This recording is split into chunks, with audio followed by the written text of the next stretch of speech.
I was just trying to get my baby to stop crying long enough to find my seat on a plane I couldn't afford. My shirt was stained with formula, my hair was 2 days past acceptable, and my soul was running on caffeine and desperation. So no, I didn't look at the man beside me. Not when I accidentally spilled Noah's bottle. Not when I mumbled an apology while dozing off on his shoulder. Not even when my son reached for the lion tattoo crawling up his neck. But when I woke up to him cradling Noah and whispering, "He's ours now," I realized I hadn't just fallen asleep on a stranger. I'd fallen into the arms of Giovanni Enzo, the most dangerous man in New York. The baby wipe tore in half. Of course it did. I was crouched in Terminal B with Noah balanced on one knee, his diaper half changed on a bench that probably violated every health code, when the final boarding call blared overhead. Flight 487 to Chicago. Final boarding at gate B12. My gate. Right now. I scooped up Noah, grabbed the diaper bag that was hemorrhaging pacifiers and crumpled receipts, and ran. Well, speed walked. You can't exactly sprint with a 7-month-old strapped to your chest and yesterday's mascara flaking into your eyes. The gate agent gave me that look, the one that says you're the reason we're delayed. "Cutting it close, Miss Johnson," she said, scanning my boarding pass with the enthusiasm of someone who'd already clocked out mentally. "I know, I'm so sorry." Noah chose that moment to grab a fistful of my hair and yank. Hard. I bit back a yelp and stumbled down the jet bridge, my carry-on bouncing off my hip like it had a personal vendetta. Single motherhood is not the aesthetic they sell you in Instagram reels. It's more like controlled chaos, with occasional moments of rage crying in Target parking lots. By the time I reached my seat, 14C, middle row, naturally I was sweating through my blouse. The woman in 14A was already glaring at me. Bluetooth headset, pantsuit, the kind of energy that screamed, "I will report you to corporate if your baby so much as breathes too loud." And 14B? Empty.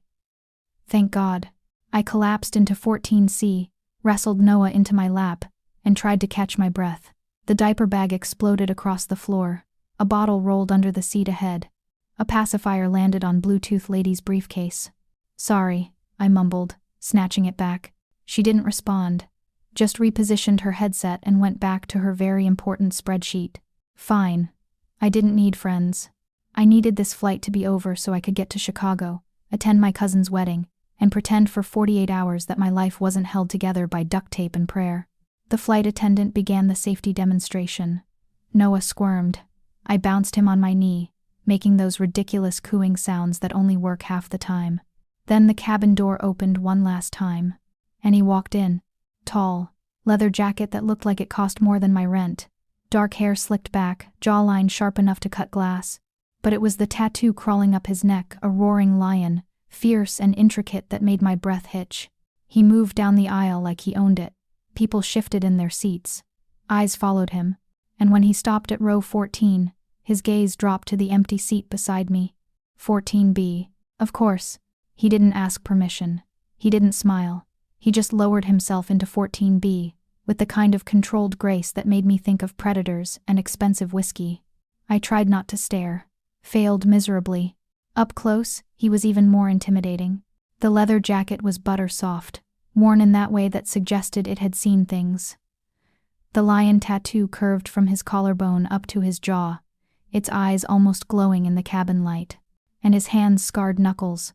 A gold signet ring that caught the light rested on his thighs like they were used to holding power. Noah gurgled. The man's eyes flicked to him. Just for a second. Then back to the seat in front of him. I should have looked away. Should have focused on getting Noah settled. But something about this man made the air feel heavier, like the whole plane had tilted slightly in his direction. The flight attendant approached our row, all plastic smiles. "Can I get you anything before takeoff, sir?" "Whiskey." "Neat." His voice was deep, accented. Italian, if I had to guess. The kind of voice that didn't ask twice. She nodded and disappeared. I shifted Noah to my other arm. He was teething, which meant he was also in the grabbing everything phase. I tried to keep his tiny hands occupied with a crinkly book, but he was having none of it. Instead, he lunged sideways, straight for the gold chain glinting at the man's neck. "Noah, no." Too late. Chubby fingers latched onto the chain with surprising strength. I froze. The man froze. For a second, I genuinely thought he might snap. I'd seen enough true crime documentaries to know you don't touch a man like this without consequences. But then his hand moved slow, deliberate, and carefully unwrapped Noah's fingers from the chain. He held it up between us, the pendant catching the light. Some kind of crest. Old, intricate, expensive. He's got good taste, the man said, a hint of amusement in his voice. That necklace costs more than your seat. I should have been offended. Instead, I laughed. A real, full-bodied laugh. The kind that bursts out when you're too exhausted to be polite, when everything is so ridiculous that the only response is to laugh or cry, and you've already done enough crying this week. The man's eyebrow lifted slightly, like he hadn't expected that. Sorry, I managed, still giggling. He's in a grabbing phase. He tried to eat a phone charger yesterday. Better than this. He tucked the chain back under his shirt. That would have been an expensive snack. I grinned. I'll keep him away from your jewelry, I promise. Appreciated. The flight attendant returned with his whiskey. He took it without looking at her, his gaze still on Noah, who was now chewing on his own fist and drooling contentedly. Something softened in the man's expression, just for a heartbeat. Then it was gone, replaced by that same unreadable mask. And I realized I'd just made my first mistake. I'd made the devil smile. The plane took off smoothly, too smoothly, like the universe was setting me up for something. Noah had finally stopped squirming. His little head rested against my chest, his breathing evening out into that soft, snuffly rhythm that meant he was asleep. I cradled him carefully, one hand supporting his back, the other holding the bottle I'd never actually needed. The man beside me, still nameless, still enigmatic, sipped his whiskey and stared out the window like Manhattan's skyline owed him money. I should have been relieved. Silence was good. Silence meant no awkward small talk, no questions about why I was flying alone with a baby, no judgment. But instead, I found myself hyper-aware of him, the way his jaw tightened every few minutes, the way his fingers drummed once against his thigh before going still, the way the leather of his jacket creaked softly when he shifted. The cabin lights dimmed. My eyelids felt like someone had tied weights to them. I'd been running on fumes for weeks between Noah's sleep regression, picking up extra shifts, and trying to keep our tiny apartment from falling apart. Actual rest was a fantasy. Just close your eyes for a second, I told myself. Just a second. The hum of the engines was hypnotic. Noah's warmth against my chest was a sedative. And before I could stop myself, before I could think about how utterly mortifying it would be, my head tilted sideways and landed on something solid. Leather, warmth, the faint scent of cedar, and something darker. His shoulder. I was asleep before I could process the mistake. Somewhere in the fog of unconsciousness, I felt movement. Gentle, deliberate, like someone was adjusting Noah's blanket, making sure it covered his tiny feet. And then a hand, large, scarred, hovered near my son's head. Close enough to touch, close enough to protect. But it didn't. It just stayed there. A silent promise suspended in the air. When the plane hit a patch of turbulence and jolted, I didn't wake. Neither did Noah. Because somehow, impossibly, we both felt safe. Even though I was leaning against a man whose name I didn't know. Even though everything about him screamed danger. Even though, deep down, some primal part of me recognized the truth. I'd just crossed a line I could never uncross. The landing jolted me awake. Wheels hit tarmac. The cabin lights blazed on, and my brain finally caught up to what my body had done. I was draped across a stranger's shoulder like we were on a honeymoon, not a commercial flight to Chicago. I jerked upright so fast, Noah stirred in my arms, letting out a little whimper of protest. "Oh my God," I breathed, my face burning hotter than the surface of the sun. "I'm so sorry. I didn't mean to, I don't usually." The man turned to look at me, and his expression stopped my rambling cold. He wasn't angry. He wasn't annoyed. He was studying me, like I was a puzzle he was trying to solve. His dark eyes moved from my face to Noah, and something shifted in his features. Something I couldn't name. "What's his name?" he asked. The question was so unexpected, so gentle, that I answered before thinking. "Noah." "Strong name." "Yeah, I thank you." Why was I thanking him? For letting me drool on his probably very expensive leather jacket? For not shoving me off mid-flight? The plane taxied toward the gate. Around us, passengers were already unbuckling, grabbing bags, flooding the aisle with that desperate energy of people who'd been trapped in a metal tube for 2 hours. But the man didn't move. He was still watching Noah, his gaze fixed on my son's sleepy face, with an intensity that made my stomach flip. "He's ours," he said quietly. I blinked. "What?" "He's ours," he repeated, louder this time. Definitive, like he was stating a fact, not making a suggestion. My heart slammed against my ribs. "I'm sorry, what?" He finally looked at me, really looked at me, and I saw it then, the weight behind those words, the certainty. I clutched Noah tighter, maternal instinct flaring hot and fast. "You don't know me. You don't know him. What are you talking about?" The man leaned closer, his voice dropping to a murmur that only I could hear. "Someone was watching you on this flight, not me, not my people, someone else." The blood drained from my face. "What?" "2 rows back, aisle seat. He took 3 photos of you and your son." I twisted in my seat, scanning the passengers filing out. My hands were shaking. "Why would anyone?" "Because they saw you with me." His words were sharp, precise. "And now they think he's mine." The cabin was emptying. Bluetooth lady had already disappeared. The flight attendants were doing their final checks. "This is insane," I whispered. "You're insane. You're Anna Johnson, 27. You work 2 jobs and live in a 4th-floor walk-up in Brooklyn. Your son is 7 months old. His father ran before he was born." He paused. "Am I wrong?" My blood turned to ice. "How do you, Because the moment you fell asleep, I made a call." He stood, towering over me, and offered his hand. "Come with me, Lily. Both of you. Or by tomorrow morning, someone very dangerous will know exactly where you live." Lily. He'd called me Lily, the nickname only my family used. I stared at his outstretched hand, scarred, powerful, dangerous, and then at Noah, still sleeping peacefully in my arms. Every rational part of my brain screamed at me to run, to grab my baby and disappear into the crowd. But the fear in my chest was louder, because if he knew my nickname, my address, my entire life story, what else did he know? And who else did too? I didn't take his hand. But I followed him. What choice did I have? He moved through the terminal like a king. Through a conquered city, people parted without him saying a word. Eyes averted, steps quickened. I hustled after him with Noah clutched to my chest, my diaper bag slapping against my hip with every step. "Wait," I called. "Just wait a second." He didn't stop. Didn't even slow down. I caught up at baggage claim, breathless and furious.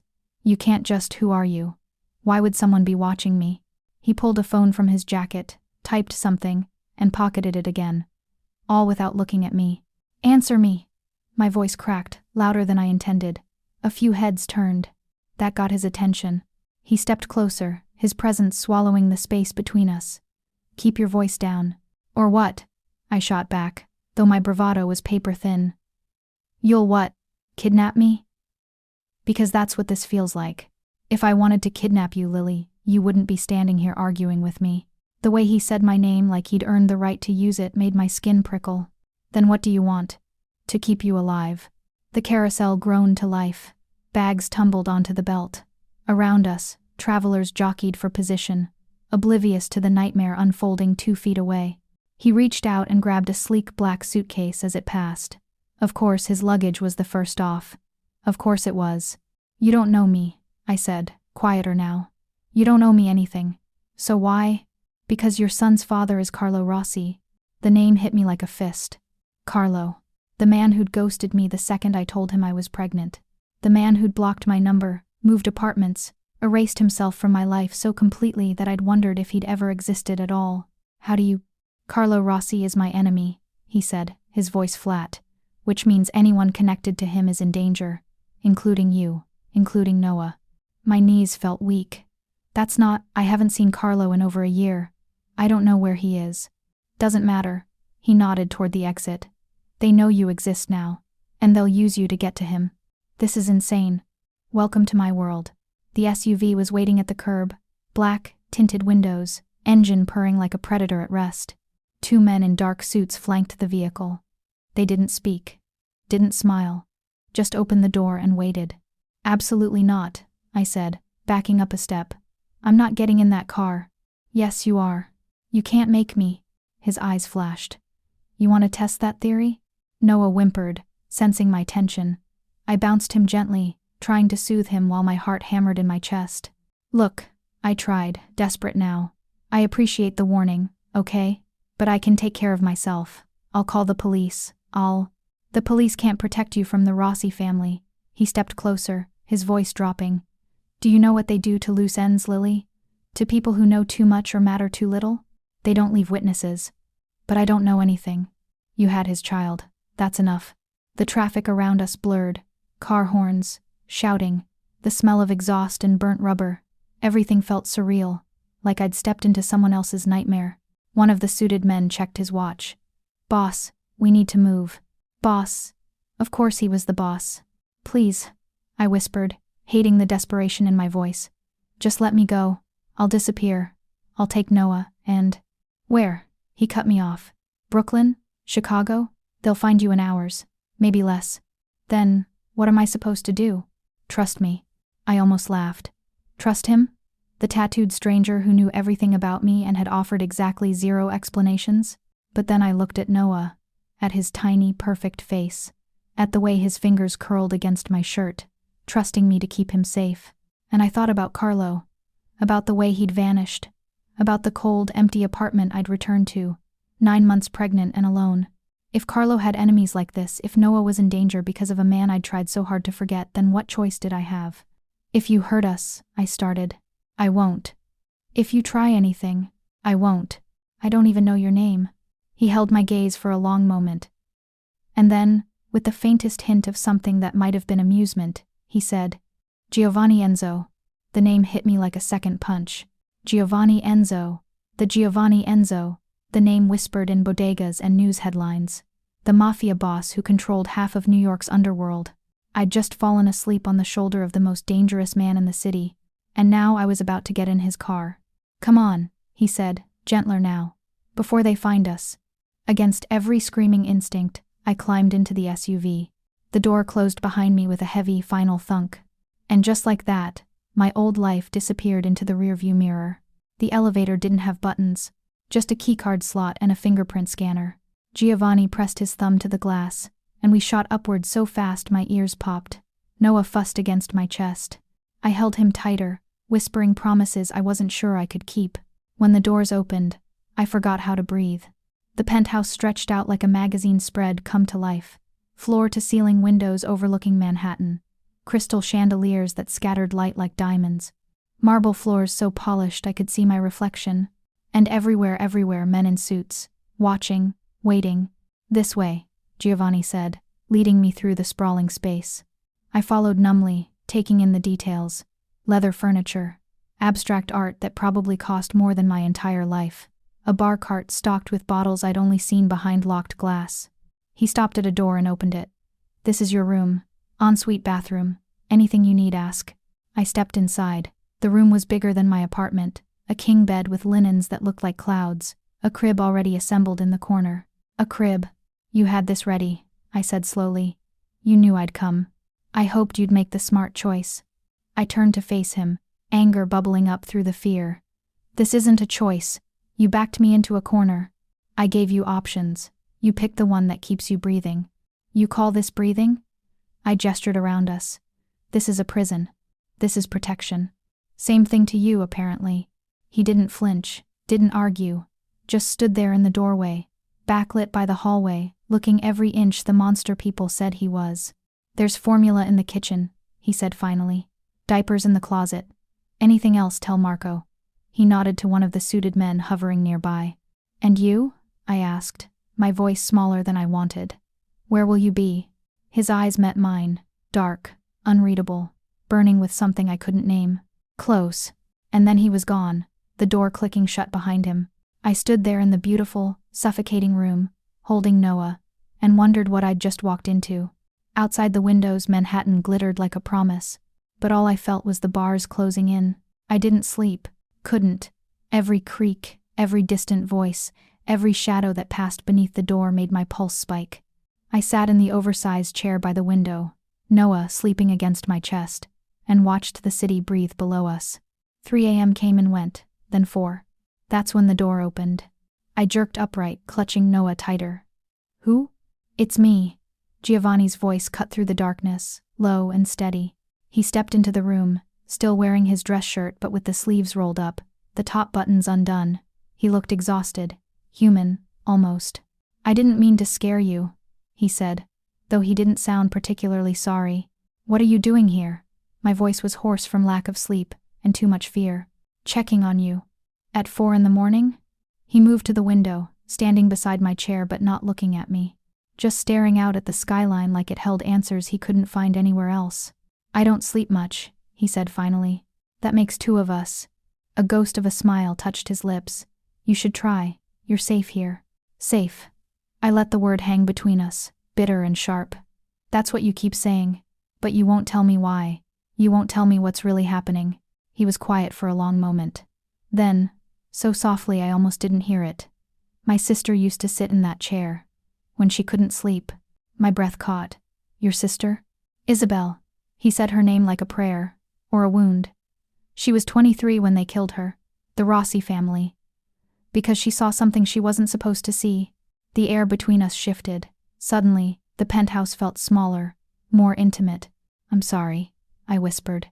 "Don't be." She knew what world she lived in. His jaw tightened, but that doesn't make it right.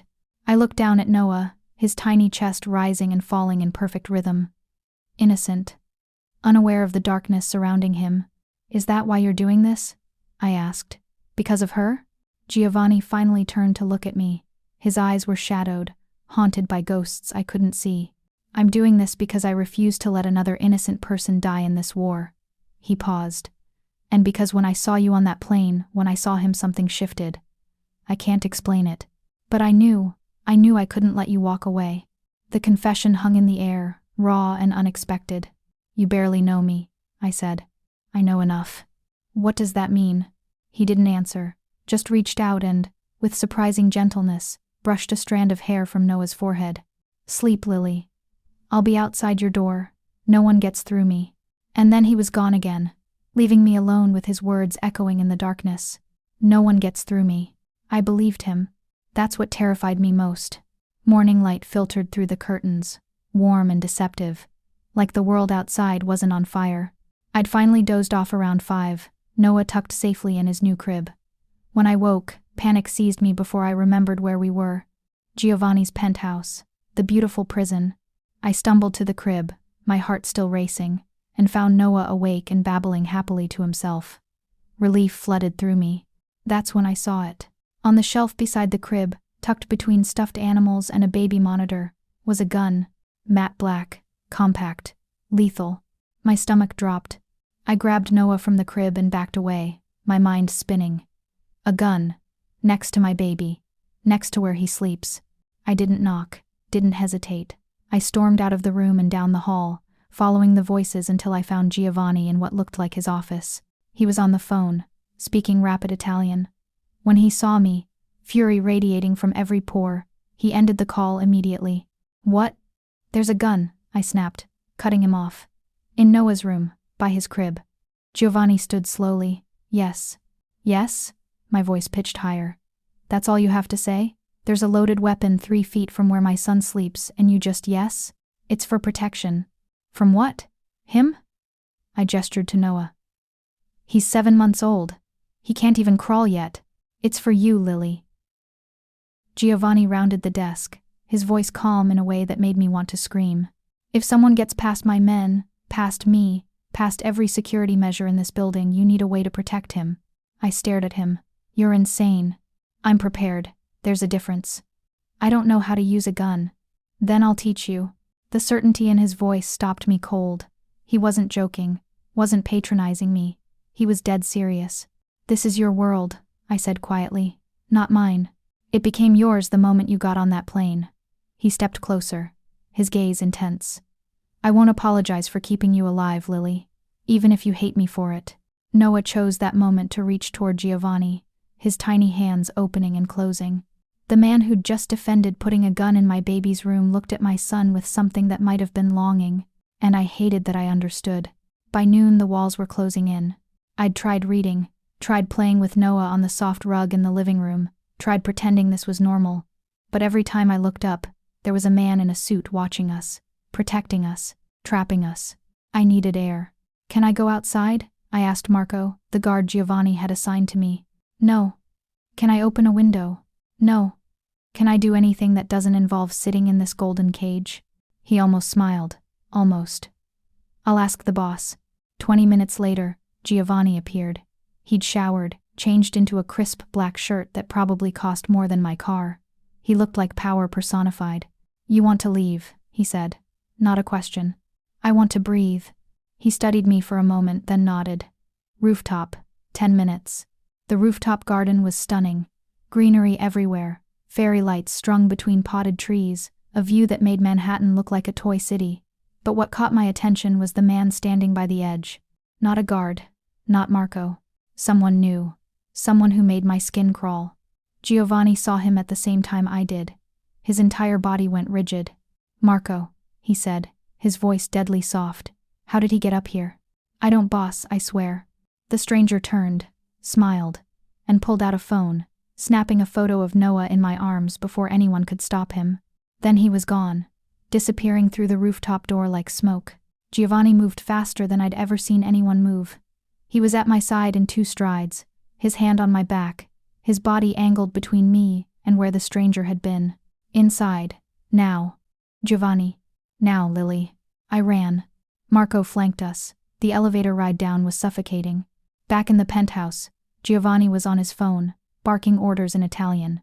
His men scattered like a disturbed hive. The energy in the room crackled with violence barely contained. He hung up and turned to me, his eyes blazing. Did he touch you? No. Did he say anything? No, he took a photo and left. Giovanni's jaw tightened. For a moment, I thought he might put his fist through the wall. This is my fault, he said finally, the words rough. I should have had more security on the roof. I should have. Stop. I stepped closer, surprising both of us. You can't control everything. His eyes met mine, and something shifted. The mask cracked, and beneath it, I saw fear. Not for himself, for us. You're mine to protect, he said, his voice low and fierce. Both of you. I don't care what it costs. I don't care who I have to bury. No one touches you. Do you understand? The possessiveness should have scared me, should have sent me running. Instead, I felt the first spark of something dangerous flickering to life in my chest. I understand. His hand lifted, hesitated, then gently cupped my cheek. Good. That evening, Giovanni found me in the kitchen. I was heating formula, bouncing Noah on my hip, trying to pretend my hands weren't still shaking from the rooftop incident. We need to talk, Giovanni said. I didn't look at him. About what? The fact that someone just photographed my son? Or the fact that you promised we'd be safe? Both. He leaned against the counter, arms crossed. But first, I need you to answer something honestly. I finally met his eyes. What? Noah's father. Tell me everything about him. My stomach dropped. Why does it matter? Because the man who was on the roof today? Giovanni's voice went cold. He works for the Rossi family, which means they're looking for you specifically, not just any target. You. The bottle slipped from my hand. Formula splattered across the marble floor. His name, Giovanni pressed. What is it? I swallowed hard. Carlo Rossi. The silence that followed was deafening. Giovanni's expression didn't change, didn't flicker, but something in his eyes went dead. Say that again, he said quietly. Carlo Rossi. We dated for 6 months. When I told him I was pregnant, he disappeared. I haven't heard from him since. Carlo Rossi. Giovanni repeated the name like he was tasting poison. You had a child with Carlo Rossi. I didn't know. My voice cracked. I didn't know who he was. He told me he worked in finance. He was sweet and charming, and a liar. Giovanni pushed off the counter. Everything he told you was a lie, Lily. Every word. Tears burned my eyes. I know that now. Giovanni ran a hand through his hair, a rare break in his composure. When he looked at me again, his expression was unreadable. Do you have any idea what you've done? He asked softly. What I've done? Anger flared hot in my chest. I fell in love with the wrong man. I got pregnant. He left. That's what happened. No. Giovanni stepped closer, his presence overwhelming. What happened is you gave the Rossi family's heir a son. An heir to their legacy. A weakness they'll exploit. A weapon they'll use. My blood ran cold. What are you saying? I'm saying Noah isn't just any baby, Lily. He paused, his next words changing everything. He's the key to ending a war. I stared at Giovanni, my world tilting on its axis. What are you talking about? He didn't answer right away. Instead, he crossed to the window, his silhouette dark against the city lights. 10 years ago, he began, his voice measured. The Rossi family tried to take everything from me.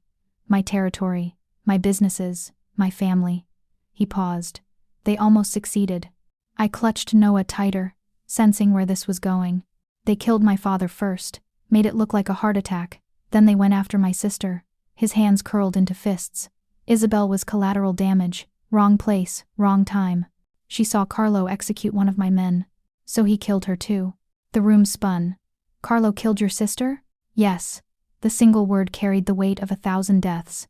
And I've been hunting him ever since. But that doesn't— Noah didn't do anything. He's innocent. Giovanni turned to face me, and the look in his eyes made my breath catch. To the Rossi family, Noah is leverage. To Carlo, he's a liability. And to me, he trailed off. To you what? I demanded. To me, he's a choice. Giovanni moved closer, each step deliberate. I could use him to draw Carlo out. Offer a trade the boy for Carlo's head. That's what my men expect. What the families expect. But you won't. I said it like a prayer, not a question. His jaw tightened. No, I won't. Why? Because he's not his father. Giovanni's eyes dropped to Noah, who was still in my arms, blissfully unaware of the storm raging around him. Because using a child makes me no better than the men who killed Isabel. Relief crashed through me so hard my knees almost buckled. Thank you. Don't thank me yet. His voice turned grim. Carlo knows you exist now. That photo from the rooftop, it's already been sent to him. And when he sees his son in my penthouse, in my protection, he'll come for you both. Let him, I said, surprising myself with the venom in my voice. He abandoned us. He doesn't get to claim Noah now. Something flickered in Giovanni's eyes. Respect, maybe. Or something darker. You mean that, he said. Every word.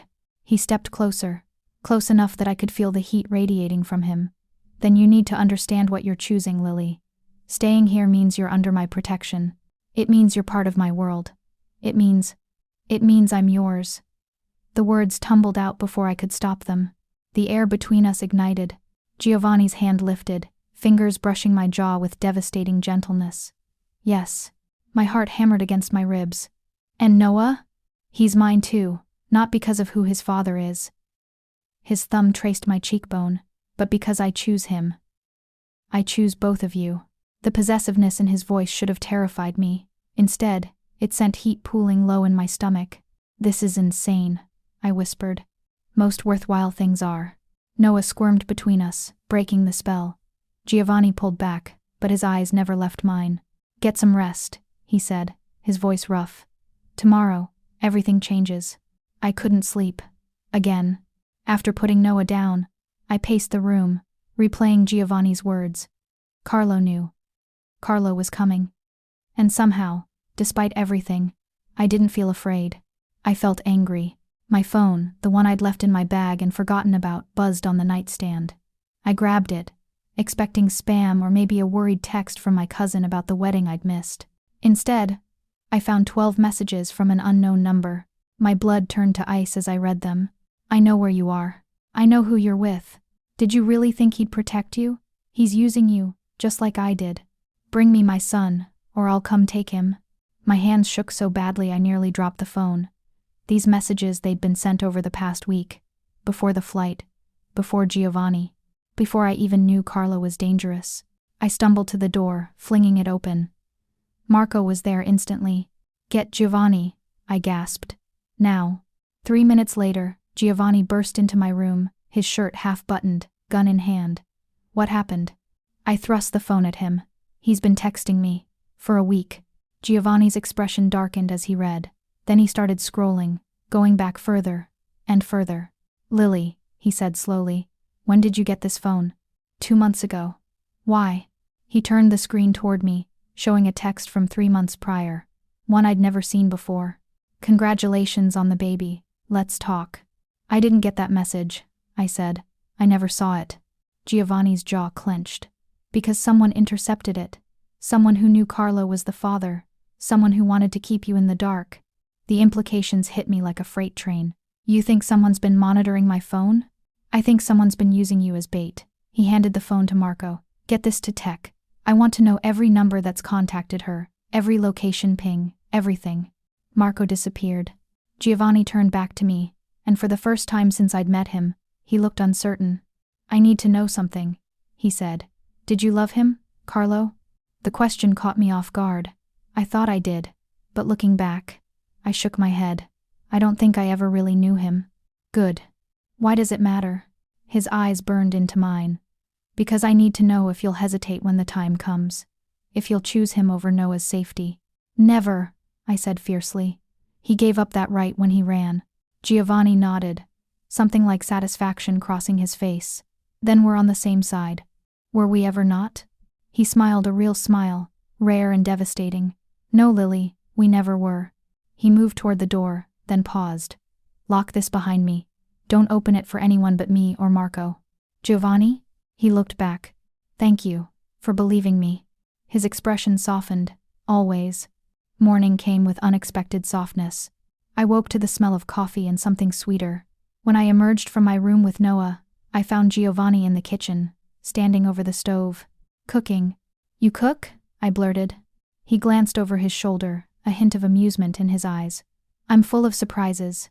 He was making pancakes, actual, from-scratch pancakes, and they smelled incredible. Sit, he ordered, nodding to the breakfast bar. I obeyed, too stunned to argue. He plated the pancakes with surprising care, then poured me coffee made exactly how I liked it. How did you know?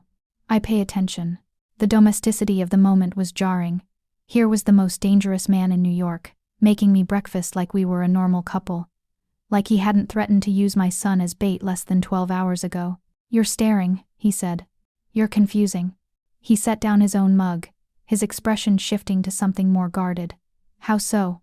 1 minute you're all cold and terrifying, talking about wars and enemies. The next you're making me pancakes. I gestured helplessly. I don't know which version is real. Both. He held my gaze. I'm both, Lily. The monster and the man. You don't get one without the other. That's not fair. No, he agreed. It's not, but it's the truth. Noah babbled from his carrier, reaching for the pancakes. Giovanni's expression softened instantly, the transformation so complete it stole my breath. Can I? He asked, nodding to Noah. I hesitated, then nodded. Giovanni moved around the counter, crouching beside the carrier. He didn't reach for Noah immediately. Instead, he just watched him, studied him, like he was memorizing every detail. He has your eyes, Giovanni said quietly. And Carlo's nose, apparently. I don't see Carlo when I look at him. His voice was fierce. I only see you. The words hung between us, heavy with meaning. Giovanni, don't. He stood abruptly, the walls slamming back into place. Don't make this more complicated than it already is. He left the kitchen without another word, leaving me alone with cold pancakes and the echo of the most honest thing he'd ever said. I only see you. It happened that afternoon. I was struggling. Noah was teething, screaming at a pitch that could shatter glass, and nothing I did helped. Not the teething ring, not the cold washcloth, not the desperate bouncing that was destroying my back. I was on the verge of tears myself when Giovanni appeared in the doorway. Give him to me, he said. What? You're exhausted. Give him to me. I stared at him. This man, this dangerous, complicated, beautiful disaster of a man was offering to hold my screaming baby. You don't have to. I know. He stepped closer, hands already reaching. But I want to. Something in his expression made me trust him. I transferred Noah into his arms, expecting him to fumble, to panic when the crying didn't stop. But Giovanni didn't panic. He cradled Noah against his chest, one hand supporting his head, the other rubbing slow circles on his back. Then he started humming low and melodic, something in Italian that sounded like a lullaby. Noah's cries softened, hiccuped, then stopped altogether. My jaw dropped. How did you? My mother used to sing this to Isabel, Giovanni said quietly, still swaying, when she couldn't sleep. The grief in his voice made my chest ache, but there was something else too, something tender and raw and utterly devastating. He looked down at Noah, who was now staring up at him with wide, curious eyes, and Giovanni smiled a real, unguarded smile that transformed his entire face. "He's perfect," Giovanni whispered, more to himself than to me. "Absolutely perfect." I couldn't speak, couldn't breathe, because watching this hardened killer hold my baby like he was made of glass and stardust was doing something dangerous to my heart. "Giovanni." He looked up, and the emotion in his eyes nearly brought me to my knees. "I meant what I said, Lily. He's mine. Not because of Carlo. Not because of some twisted revenge plan." His voice cracked, just slightly. "But because when I hold him, I remember what it feels like to want to protect something more than I want to destroy." A tear slipped down my cheek. "You're going to make me fall for you." His smile turned sad. "I'm counting on it." That night, Giovanni called me to his office. The room was all dark wood and leather, floor-to-ceiling bookshelves and a desk that looked like it had witnessed 1,000 sins. He was pouring whiskey when I entered, his back to me. "Close the door," he said. I did, my heart picking up speed. "What's this about?" He turned, offering me a glass. I shook my head. He shrugged and downed both. "I have a proposal," he said finally. "I'm listening. Stay with me, not as a prisoner or a guest, as..." He paused, choosing his words carefully. "As mine, permanently." My breath caught. "What does that mean?" "It means I protect you and Noah openly. It means the entire underworld knows you're under my claim. It means Carlo can't touch you without starting a war he'll lose." He set down the empty glasses. "But it also means you can't leave, not until this is over." "And when will it be over?" His expression darkened. "When Carlo is dead." The words should have horrified me. Instead, I felt only a cold satisfaction. "What do you get out of this?" I asked. Giovanni moved closer, each step deliberate. "You. Both of you. In my life. In my home." He stopped inches away. "In my bed, if you'll have me." Heat flooded my cheeks. "That's very presumptuous." "Is it?" His hand lifted, tucking a strand of hair behind my ear. "Tell me you don't feel this. Tell me you don't lie awake thinking about what it would be like. Tell me, Lily, and I'll walk away." I couldn't, because he was right. Every word. "This is insane," I whispered. "So you keep saying, you're a criminal." "Yes. You've probably killed people. Many people. I should run screaming." "You should." His thumb traced my bottom lip. "But you won't." "Why are you so sure?" "Because you're just as tired of running as I am." His forehead touched mine, his breath warm against my skin. "Because when you look at me, you see the same thing I see when I look at you." "What's that?" "Home." The word broke something inside me. Tears burned my eyes. "Giovanni. Say yes, Lily. Stay with me. Let me protect you. Let me..." His voice cracked. "Let me be the man I was before this life turned me into a monster." I pulled back just enough to meet his eyes, and in them, I saw everything he wasn't saying. The loneliness, the longing, the desperate hope that maybe, just maybe, he could be more than his worst choices. "Okay," I breathed. "Okay?" "Yes, I'll stay."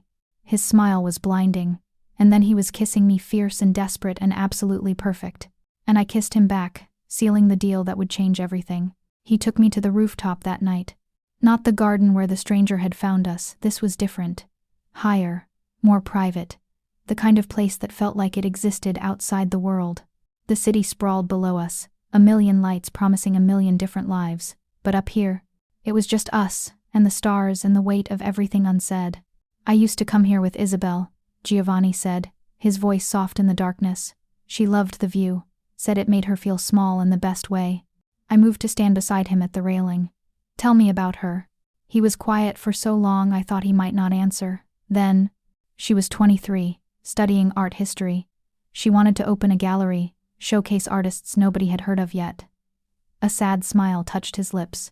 "She was too good for this family, too pure. But she loved us anyway." "What happened?" I asked gently. Giovanni's hands gripped the railing, knuckles white. "She was supposed to be at dinner with our mother, but she forgot her purse at the warehouse, one of our legitimate businesses, or so I thought. When she went back to get it, she walked in on Carlo executing one of my men who'd tried to leave the family." My stomach turned. "Giovanni." She screamed. Carlo turned, and before anyone could stop him, he shot her. His voice broke. She was dead before she hit the ground. Tears streamed down my face. "I'm so sorry. I found her 20 minutes later. She was still warm. Still. He stopped, unable to continue. I reached for his hand, lacing our fingers together. He gripped me like I was the only thing keeping him anchored. I made a vow that night, he continued, his voice steadier now, that I would burn the Rossi family to the ground, that I would make Carlo pay for every second of life he stole from her. And I've spent 10 years keeping that promise. Until now, I said quietly.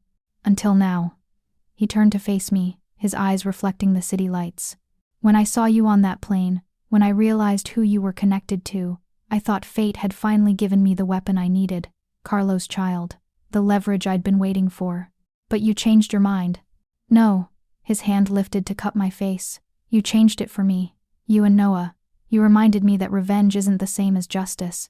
That becoming a monster to kill monsters makes you exactly what you're fighting against. So what now? I asked.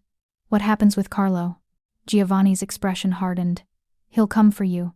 For Noah. And when he does, I'll be waiting. But I won't use either of you as bait. I won't sacrifice innocence for vengeance. He paused. Isabel wouldn't have wanted that. She sounds like she was an incredible person. She was. You would have liked her. A genuine smile touched his lips. She would have loved you. And Noah? She would have spoiled him rotten. I leaned into his touch, feeling the warmth of his palm against my cheek. I wish I could have met her. Me too. We stood there in the darkness, the city breathing below us, and for the first time since this nightmare began, I felt something like peace. Thank you, I whispered, for telling me. Giovanni pulled me closer, pressing a kiss to my forehead. Thank you for listening. And beneath the stars, wrapped in the arms of a beautiful monster, I finally understood what Giovanni had meant. This wasn't just protection. This wasn't strategy or leverage or survival. This was something far more dangerous. This was love. The warning came from an unexpected source. I was in the kitchen 3 days after the rooftop, making Noah's bottle, when one of Giovanni's men approached. Not Marco, someone older, with silver threading through his dark hair and scars that told stories I didn't want to hear. Miss Johnson, he said quietly. A word? I glanced around. Giovanni was in a meeting. Marco was outside the door. We were alone. What is it? He moved closer, his voice dropping. I've worked for Giovanni for 15 years. I've seen him with many women, but none like you. My cheeks flushed. I don't know what you... He's different with you. Softer. Distracted. His eyes were grave. And that's going to get him killed. The bottle slipped in my hands. What are you saying? I'm saying women like you don't leave men like him alive. You make him weak. You make him vulnerable. And in our world, vulnerability is death. He paused. So I'm asking you, begging you don't fall for him. Because the moment you do, the moment he lets his guard down completely, Carlo will strike. And Giovanni won't see it coming. My throat tightened. You think I'm a liability. I think you're dangerous in ways you don't understand. His expression softened slightly. I know you care about him. I see it in how you look at him. But caring isn't enough. This world doesn't forgive weakness. It exploits it. Then what am I supposed to do? My voice cracked. Leave? If you love him, yes. The words hit me like a slap. That's not fair. No, but it's honest. He straightened, his professional mask sliding back into place. Think about it, Miss Johnson, before it's too late for both of you. He left as quietly as he'd arrived, leaving me alone with the terrible truth of his words. That night, when Giovanni reached for my hand across the dinner table, I pulled away. When he asked what was wrong, I lied. And when he kissed my forehead before leaving for another late-night meeting, I memorized the feeling. Because maybe the scarred man was right. Maybe loving Giovanni Enzo was the most dangerous thing I could do. It happened on a Tuesday. Giovanni had been distant all day, short responses, clipped orders, that dangerous energy that meant someone somewhere had made a fatal mistake. His men gave him a wide berth. Even Marco looked nervous. I found him in his study past midnight, nursing whiskey and staring at papers I couldn't read. You should be asleep, he said without looking up. So should you. I don't sleep much. I've noticed. I moved into the room, closing the door behind me. What happened?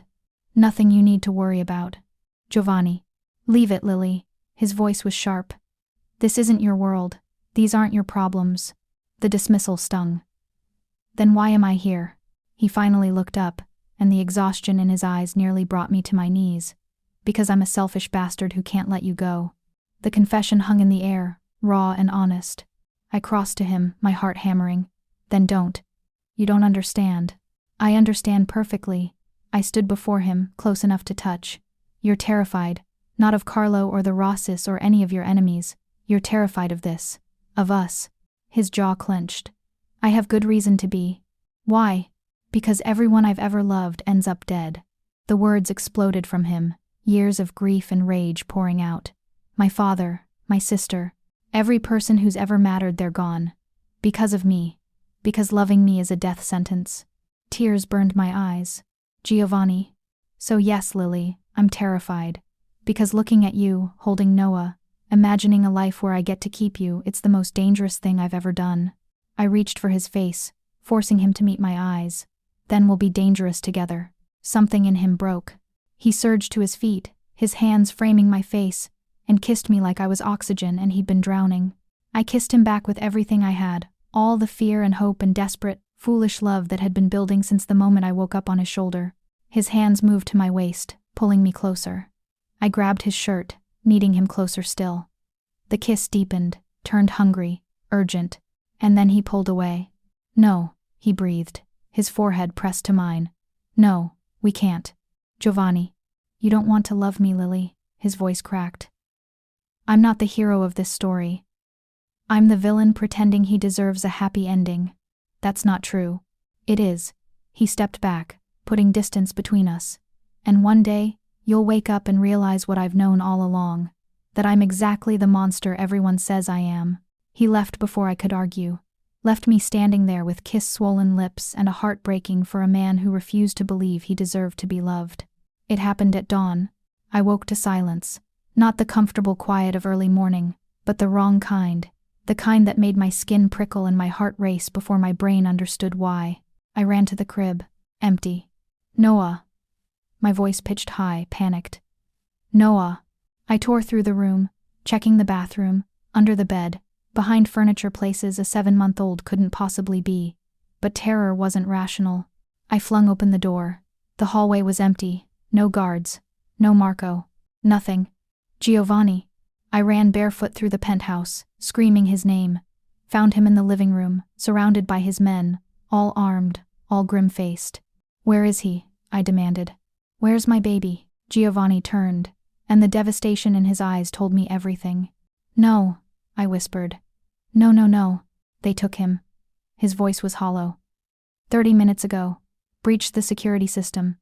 Killed 2 of my men. And took him. My knees gave out. Giovanni caught me before I hit the floor, pulling me against his chest as the world spun out of control. Get him back, I sobbed into his shirt. Please, Giovanni, get him back. I will. His arms tightened around me. I swear on my sister's grave, I will bring him home. Marco appeared in the doorway, blood on his shirt. Boss, we found the breach point. Service elevator. They had inside help. Giovanni's entire body went rigid. Who? Still checking. But whoever it was knew our protocols, knew our blind spots. Find them. Giovanni's voice dropped to something subhuman. Find them and bring them to me alive. I don't care who they are. I don't care what family they belong to. They're mine now. The men scattered like startled birds. Giovanni pulled back, gripping my shoulders. Lily, listen to me. I need you to stay calm. I need you to think. Did Noah have anything on him? Anything that could help us track him? My mind raced. His blanket. The blue one. I sewed a tracker into it. His eyes widened. You what? After the rooftop incident, I was scared. So I bought a cheap tracker online and sewed it into his favorite blanket. He always sleeps with it. For the first time since I'd met him, Giovanni looked at me with something like awe. You brilliant, paranoid, perfect woman. He barked orders at his tech team. Within minutes, they had a location. An abandoned warehouse in Queens, Rossi territory. It's a trap, Marco warned. They want you to come. Good. Giovanni checked his gun with deadly precision. Because I'm bringing hell with me. He started to leave. I grabbed his arm. Let me come with you. Absolutely not. He's my son. Tears streamed down my face. I won't sit here while you please, Giovanni. Please don't make me wait. He cupped my face, his thumb brushing away my tears. If something happens to me, you take Noah and you run. There's a safe house in Vermont, coordinates in my desk. Money, documents, everything you need. Promise me, Lily. Don't talk like that. Promise me. I promise, I choked out. He kissed me hard and desperate and final. Then he was gone, taking half his men and all my hope with him. I collapsed on the couch, hugging myself, praying to gods I'd stopped believing in years ago. Please, please bring him back. Bring them both back. I set down the diaper bag. I need to know something first, I said. Giovanni's expression was carefully blank. What? The flight, the timing, the fact that you knew everything about me. I stepped closer. It wasn't coincidence, was it? His silence was answer enough. Tell me the truth, Giovanni. All of it. He ran a hand through his hair, a rare tell of his nerves. You want the truth? Fine. I've been tracking Carlo for months. When I discovered he had a child, I had my people find the mother. Find you. The floor tilted beneath me. You knew who I was before the flight. Yes. You arranged for us to sit together. Yes. The person watching us. One of my men, making sure you stayed close enough for me to intervene. I staggered back. This was all a setup. The protection, the penthouse, everything. It was about getting to Carlo. At first? Yes. Giovanni's voice was raw. I thought I could use you as bait, draw him out, end this war once and for all. And then? And then you fell asleep on my shoulder. His eyes met mine, vulnerable in a way I'd never seen. And when I looked at Noah, I didn't see Carlo's son. I saw an innocent baby who deserved better than to be a pawn in my revenge. I saw a woman who'd been abandoned and betrayed, who was fighting like hell to give her son a good life. So you lied to me, I said bitterly. You manipulated me. I protected you. His voice rose. Carlo would have found you eventually. The Rosses would have used you. I got there first. That doesn't make it right. No, it doesn't. He moved closer, his expression tortured. I lied to you, Lily. I manipulated circumstances to get you close to me. But I never. His voice cracked. I never expected to fall in love with you. That wasn't part of the plan. I wanted to be furious, wanted to hate him for the deception. But I'd seen him hold Noah, seen him torture a man to save my son, seen him offer me freedom even though it was killing him. How much of it was real? I whispered. All of it. Every moment since that flight. Every word I've said about protecting you, about caring for Noah, about... He swallowed hard. About loving you. That was real, Lily. That's the only thing that's ever been completely real in my life. I stood there, caught between rage and understanding, between running and staying, between safety and love. You should have told me, I said finally. I know. You should have given me the choice. I know. I should walk away right now and never look back. I know. His eyes glistened. But please don't. I looked at the elevator, then at Giovanni, then down at Noah, sleeping peacefully against my chest. My son. Safe because of this man. Loved because of this man. Protected because of this man. A man who'd lied to me, manipulated me, brought me into his violent world. But also a man who'd risked everything to save Noah. Who'd offered me freedom even when it destroyed him. Who'd shown me more loyalty in weeks than Noah's real father had in months. Tell me something, I said quietly. If I hadn't fallen asleep on your shoulder, if we'd never connected on that flight, would you have gone through with it, using us as bait? Giovanni was quiet for a long moment. Then, honestly, I don't know. The man I was 2 months ago? Probably. But looking at you now. His voice broke. I can't imagine a version of myself that wouldn't protect you. That's not an answer. It's the only one I have. He stepped closer, his hand hovering near my face but not touching. I'm not going to lie to you anymore, Lily. Not about who I am or what I've done. I'm a killer. A criminal. A man with blood on his hands and sins I'll never wash clean. But I'm also a man who's willing to die to keep you and Noah safe. A man who's willing to walk away if that's what's best for you. And if I stay? I asked. What happens then? Then I spend every day proving I'm worthy of that choice. I build you a life where you and Noah are protected, cherished, loved. I teach him to be better than me, to have my strength without my violence. He stopped, emotion choking his words. I become the man you make me want to be. Tears streamed down my face. You can't promise that. No, but I can try. And I will try, Lily, every single day for the rest of my life, if you'll let me. I looked at Noah again, at his perfect, peaceful face, then at Giovanni, this broken, beautiful, dangerous man who'd somehow become my home. The smart choice was clear: leave, disappear, give Noah a normal life far from mafia wars and blood-stained floors. But when had I ever been smart? I'd fallen asleep on a stranger's shoulder. I'd climbed into his SUV. I'd let him into my heart and my life and every sacred corner of my world. And I'd do it all again. We're not a mistake, Giovanni, I said softly, walking toward him. Not anymore. His eyes widened. Lily, maybe we started as one. Maybe your plan was manipulation and mine was survival. But what we became. I stopped in front of him, close enough to feel his heat. That's real. That's ours. And I'm not walking away from it. You're sure? His voice was barely a whisper. I'm terrified, but I'm sure. Giovanni's hands framed my face, his touch reverent. I don't deserve you. Probably not. I smiled through my tears. But you're stuck with me anyway. He kissed me then, soft and sweet and full of promises I hoped he could keep. When we pulled apart, he rested his forehead against mine. He's going to be the luckiest kid in the world, Giovanni murmured. Growing up with you as his mother. And you as his father. Giovanni pulled back, his eyes searching mine. You mean that? I looked at this man who'd fought hell for my son. Who'd held us both like we were his entire world. Who'd given us everything, even when it cost him his soul. I mean that, I whispered. We're yours, Giovanni.